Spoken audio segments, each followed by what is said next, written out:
হাট হাট হাট, এক বিরাট গরু ছাগলের হাট। চলে এসেছে আমাদের ঈদুল আজহা, কুরবানির ঈদ, যে কারণে আমাদের ঢাকা সিটিতে এখন গরুর হাট বসছে। তো আমাদেরকে এখন যদি কোথাও মুভ করতে হয় অবশ্যই হাতে সময় নিয়ে বেরোতে হবে, কেননা এখন বিভিন্ন জায়গায় গরুর হাট বসার কারণে ঢাকা শহরে যানজট সৃষ্টি হয়েছে অনেক বেশি। এই যে এখানেও একটা গরুর হাট, আমার অফিস থেকে বাসায় যাওয়ার রাস্তা, এখানে একটা গরুর হাট বসছে। তো হয়তোবা কালকে থেকে বা আজকে থেকে রাত থেকে হয়তোবা গরুর বসা শুরু হয়ে যাবে। গরু ছাগল মানে বিক্রির জন্য ওনারা প্রস্তুত করে ফেলবে সব কিছু। এই যে অলরেডি এখানে শুরু করছে, যে এখানে গরু নামাবে আর কি। এই যে এইখানে ট্রাক প্লেস করে ট্রাক থেকে গরু বা ছাগল যাই বলেন, মহিষ, এগুলো এখানে নামানো হবে। তো যেই কারণে আমাদের প্রত্যেকটা জায়গায় এখন যানজটের সৃষ্টি হবে। তো আমাদের উচিত কোথাও বের হইলে অবশ্যই হাতে সময় নিয়ে বেরোতে হবে। আর দ্বিতীয় কথা, এখন আমি যদি আমার গ্রামের কথা বলি তাহলে কি হয়, আমার গ্রামে সাধারণত কয়েকটা নির্দিষ্ট জায়গা থাকে যে হাট, যে হাটগুলো থেকেই গরু ছাগল বিক্রি হয়। আমরা বাজার থেকে হাট থেকে গরু কিনে আনবো। তো একটা গরুর সাথে আপনার মানে মোটামুটি বলতে গেলে আমরা যেগুলো দেখে আসছি ছোটোবেলা থেকে, যে আমাদের বাড়ির অমুকে গরু কিনবে, আমরা যাই, আমরা পরে কিনবো, সমস্যা কি, আমরা যাই, একটা শখ, একটা আনন্দ আমাদের মধ্যে এই সময়টা পার হয়েছে যে আমার চাচা গরু কিনবে, আমরা যাই, আমার বাবা পরে কিনবে, তাতে কী হয়েছে, কোনো সমস্যা নেই, আমি যাই, আমার চাচার সাথে আমি যাব, গরু কিনবে, দেখবো, একটা আনন্দ যে গরুর সাথে আসবো, গরুর পিছু পিছু লাঠি দিয়ে গরুকে গুতাইতে এবং গরুর রশি ধরে টানতে নিয়ে আসবো, এটা একটা ব্যাপার। দ্বিতীয়ত হচ্ছে মানুষ জিজ্ঞাসা করবে গরু কত হয়েছে, আমরা বলার আগেই আমরা বলার জন্য রেডি থাকতাম যে এত হয়েছে। তো এই জিনিসগুলো আসলে হয়তো এখনকার লোকজনের মধ্যে নাই। আর বিশেষ করে ঢাকাতে তো আমি দেখিই না একদম।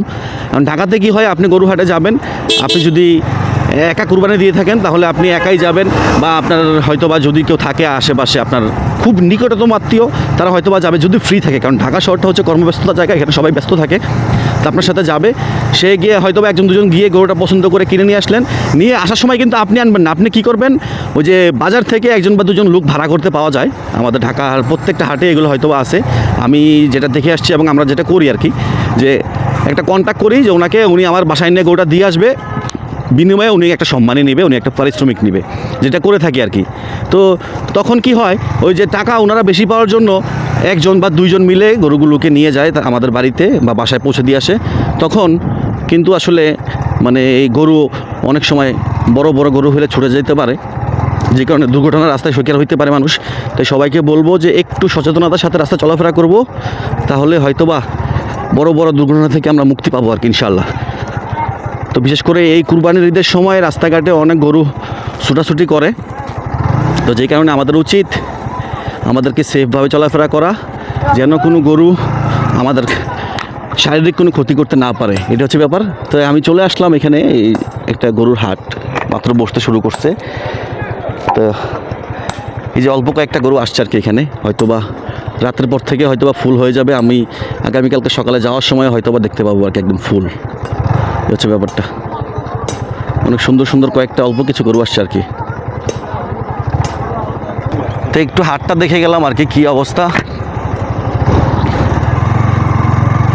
দেখি হাট পুরোপুরি বসুক রাতে, আমি কালকে আরেকটা ভিডিও করব আপনাদেরকে দেখানোর জন্য যে হাটের কী অবস্থা।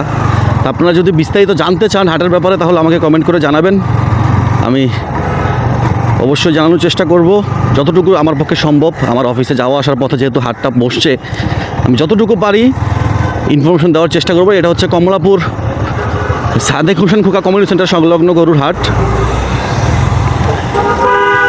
আপনি এই সাদেক হোসেন খোকা কমিউনিটি সেন্টারটা বললে হয়তোবা এক নামে সবাই চিনে, কমলাপুর বালুর মাঠ বলা হয় আর কি যেটাকে। এবং শেষ কথা, এই কুরবানির হাট থেকে মানুষ গরু কিনে যখন বাসায় নিয়ে যায় তখন অনেক সমস্যাই হয়, গরু অনেক পাগলামি করে, অনেক ছোটাছুটি করে। তো ওই সময় অনেক সময় দেখে থাকি আমরা অনলাইনে যে বড় ধরনের দুর্ঘটনা ঘটে, মানুষ রশির সাথে পেঁচিয়ে যায়, তখন দৌড়াতে থাকে এবং হেঁচড়াতে থাকে, গরু হেঁচড়িয়ে নিয়ে যায়। তো এই জিনিসগুলো থেকে আমরা সবাই সচেতন থাকার চেষ্টা করব, একটু সাবধানতা অবলম্বন করব, আশা করি তাহলেই আমরা এই ভয়ঙ্কর সমস্যাগুলোকে অ্যাভয়েড করার চেষ্টা করতে পারবো ইনশাআল্লাহ। ধন্যবাদ সবাইকে। আর সাথে একটা কথা বলবো, যারা আমার ভিডিওটা সম্পূর্ণ দেখছেন অবশ্যই একটা কমেন্ট করবেন এবং লাইক করবেন, কারণ আপনাদের একটা কমেন্ট, একটা লাইক আমাকে উৎসাহ দেয় নতুন ভিডিও করার জন্য। কারণ আমরা মানে আপনাদেরকে কিছু কিছু ইনফরমেশন দেওয়ার জন্য ভিডিও করে থাকি। তো আপনারা যদি আমাকে উৎসাহ দেন তাহলে আমি আরও সুন্দর ভালোভাবে ভিডিও করার জন্য উৎসাহ পেয়ে থাকি আর কি। ধন্যবাদ সবাইকে। আসসালামু আলাইকুম।